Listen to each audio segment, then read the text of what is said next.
परमात्मने नमः। कण कणों में, चर अचरों में, बाहर और भीतर अंतर्यामी रूप से विराजमान हो परम पुरुष परमात्मा पे प्रणाम कर रहा हूँ। विषय यह है, कोई सत्य को खोजना चाह रहा हो, कोई ब्रह्म को खोजना चाह रहा हो, कोई आनंद को खोजना चाह रहा हो, कोई आत्मज्ञान प्राप्त करने के लिए उस मार्ग में जा रहा हो, कैसा होना चाहिए? उदाहरण, मैं एक बार नर्मदा खंड में इसी डोंगर गांव में एक छोटी सी झोपड़ी बना के अनुष्ठान साधन ध्यान करते रहा। एक छोटी सी कन्या मेरे पास आया हुआ था। वो आने के बाद इनसे हमारा प्रेम रहा। हाँ, आके मेरे चाय बनाना और पूजा पाठ में सहयोग करवाना, नर्मदा जल में लगा के देना, ऐसे ही छोटे कन्या करते रहा। और करते हुए एक दिन की बात है, कुटिया के सामने एक प्याज की पौधा लगे रहा, एक प्याज की पौधा। मेरे से ने पूछा, गुरुजी ये क्या है? मैंने बोला यह प्याज की पौधा है। फिर इन्हें खोदने लगा। मैंने बोला अभी मत खोदो, अभी इसमें कंदा अभी लगा नहीं है, कुछ समय लगेगी, बाद में कंदा उत्पन्न हो जाएगी। फिर दूसरा दिन आए, फिर जैसे तैसे मेरे जो भी चाय पिलाना है, जो भी ऐसे किया। दूसरे दिन फिर गए, गुरुजी आज वो कंदा पर गई होगी। फिर उखाड़ने लगा। फिर हमने बोला नहीं आज नहीं, अभी भी नहीं, अभी भी नहीं, अभी इसको वक्त नहीं, वो कुछ दिन हो जाने दो। तीसरा बार आए, लकड़ी लेके खोदने शुरू कर दिया, आधा मट्टी भी अलग करने लग दिया। मैंने बोला अभी मत खोदो मत खोदो, पूरा खोद के बाहर निकाला तो कंदा पौधा सूख जाएगी, फिर वो कंदा नहीं पड़ेगी। ऐसा हमने इनको धीरज ले दिया। फिर छोटी कन्या फिर मान गए। एक दो दिन के बाद वो घटना वो भूल गए। फिर 14 दिन, चौथे दिन, 5वें दिन ऐसे ही एकदम आ गए। शीघ्र आते हुए उनने क्या कर दिया, आते हुए वो पौधा की उखाड़ दी धरती के अंदर से। क्या कर दिया? धरती के अंदर से उखाड़ दिया। जैसे उखाड़ा, उखाड़ते हुए मैंने देखा, अरे तुमने क्या कर दिया? इसमें अभी पढ़ने के लिए 1 से 1 महीने का समय लगभग चाहिए था, इतने जल्दी कर दिया। और इसमें जो पौधा होना था, प्याज होना था, वो भी नहीं हो पाया। ऐसी कोई ईश्वर को ढूंढना चाह रहा हो, जल्दीबाजी करेगी। बालक का ऐसी बाल की ऐसी, जो पढ़ने के वक्त है, जब समय हो जाता है अनिश्चित से एक घटना घट जाता है, केवल प्रतीक्षा करो। क्या करो? प्रतीक्षा करो। हाँ, ये कैसी है सत्य को ढूंढना?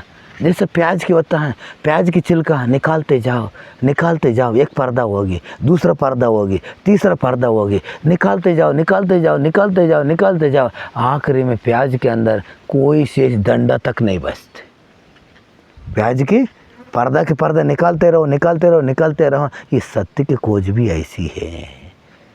सत्य की खोज भी, ईश्वर की खोज भी, परमात्मा खोज भी, ये सब एक ही है। समझाने के लिए अलग अलग अलग प्रत्येक नाम दिया गए, वो सब एक ही है। जब तुम एक होगी समझ पाएगी, जब तुम प्याज की छिलका निकालना शुरू करेगी, एक पर्दा, फिर दूसरा पर्दा, तीसरा पर्दा, चौथी पर्दा, पूरा छिलका निकल ही जाएगी। उधर शेष कुछ बचता ही नहीं है।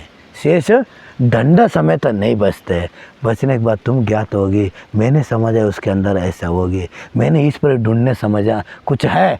हाँ, कुछ है नहीं, वास्तविक में उधर कोई नहीं बचते। ना तुम बचेगी, तुम जिसको खोज रहे हो वो बचेगी, कोई नहीं है। शून्य बचता है। और शून्य बचने के बाद उसको प्रतीत होता है, मैंने समझा कहीं बाहर है परमात्मा, कहीं बाहर है, मेरे अंदर भीतर ही ऐसी है, ऐसी समा गया है। जैसे प्याज की छिलका जैसे निकलता है, निकलने के बाद भी उसके अंदर शून्य ही होता है। ऐसा शून्य की व्यवस्था आपके भी हो जाना चाहिए, ऐसी हो जाना चाहिए। गोरखनाथ जी ऐसी ध्यान की विधि बहुत से बताया है साधक के लिए, जो साक्षात्कार पुरुष के लिए और कही गई हैं। कहने के बाद भी कोई अनुसंधान करना पड़ता है, अभ्यास करना पड़ेगी, स्वयं के अभ्यास।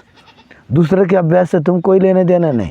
जब तक तुम अभ्यास ना किया हुआ हो, हमने प्याज की उदाहरण दे दी है, तुम खुद ही प्याज के निकालना शुरू कर दो। जब भी तुमको आदत प्रमाण होगी, प्याज के निकलते रहेंगे, इसके अंदर शेष कुछ नहीं बचे। ऐसा हम जप तप सब करने के बाद भी आखिर में हम उधर शून्य में पहुंच जाते हैं। शून्य पहुंचने के बाद उधर सोच, उधर विचार है ना विचार विमर्श कुछ नहीं होते। होने के बाद उनकी एक ध्यान की गहरा स्थिति पहुंच जाता है।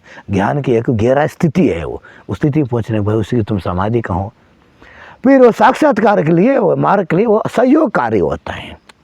इतना में काम नहीं हुआ। फिर शून्य होने के बाद फिर वो पुरुष आगे कभी भी वो तय पर ईश्वर के दरवाजे पर पहुंच सकता है। पहुंचने के बाद इसलिए जो साधक के लिए सावधानी होने चाहिए, जो बच्चे ऐसे बहुत जल्दीबाजी नहीं करने चाहिए। जल्दीबाजी करने से तुम्हारे साधन रुक जाता है। तुमने सुना अष्टवक्र जी ने कहा, ए राजा जनक, तुम मुक्ति चाह रहे हो, मोक्ष चाह रहे हो, ज्ञान चाह रहे हो, वो तो विश्व को विश्व समझ के त्याग कर दो, क्षण में मुक्त हो जाएंगे। इनने तो कह दिया, तुमने सुन लिया। सुनने से तुम मुक्त नहीं होगे। त्याग, किसके त्याग? हमारे परिवार के त्याग, राज परिवार के त्याग। तुम मेरे त्याग करके मेरे पास आओ, तुम्हारे परिवार छोड़ के मेरे पास आओ, नहीं, कोई आवश्यकता नहीं है। अंदर के आसक्ति के त्याग, पति पत्नी परिवार, ये जो भी आसक्ति के त्याग, आसक्ति त्याग होते हैं, तुम्हारा अहंकार के धीरे धीरे नष्ट होना शुरू हो जाएगी। जैसे तुम्हारा आसक्ति त्याग होगी, तुम्हारे अंदर वैराग होगी। वैराग होने के बाद तुम खोजने लगेगी, मेरा जन्म मृत्यु क्या कारण है, मेरा क्यों आया हूँ, किस कारण से मैंने आया, किस कारण से जन्म हुआ। मेरे यहाँ जन्म हुआ ईश्वर साक्षात्कार के लिए हुआ है, मेरे यहाँ जन्म हुआ है परमात्मा पाने के लिए हुआ है, मेरे जन्म हुआ है आत्म साक्षात्कार हुआ है, मनुष्य के जीवन के उच्च साधन है, इसलिए मैं इधर आया हूँ। ऐसे तुम निर्णय होना होगी। निर्णय होने के बाद जब उस मार्ग में आप जाएंगे, जब तुम खोज करेगी मैं कौन हूँ, मैं कौन हूँ, मैं कौन हूँ, मैं कौन, ऐसे खोज करेगी, विषय तुम्हारे पास आएगी नहीं। ना आने के कारण तुम्हारे अंदर मैं और चले जाता है। चले जाने के बाद केवल ईश्वर ही बसता है, ईश्वर ही बसता है। जब वो बताता है अयम आत्म ब्रह्मा अहम ब्रह्मास्मि, जब ये घोषित करता है, जब ही घोषित करता है, ये घटना के तदनंतर ही घोषित करता है। घोषित करने के बाद वो उसमें स्थित हो जाता है। स्थित कैसा हो जाता है, मैंने बताया था ना, एक भ्रमरा, एक कीड़ा होता है, एक भ्रमरा दूसरा की कीड़ा को लाता है, अपने छोटे से मकान में मिट्टी का मकान बनाता है, उसके अंदर रखता है। रखने के बाद दिन रात्रि बुर्रू बुर्रू बुर्रू बुर्रू ऐसे आवाज़ करता। 14 दिन 15 दिन 18 दिन 20 दिन ऐसे आवाज़ करते करते करते गेट बंद किया हुआ रहता है। कुछ दिन के बाद 18-19 बाद जैसे उसको खोलता है, उस कीड़ा जैसे वो स्वयं ही भ्रमराई बन जाता है। वो कब बन जाता है?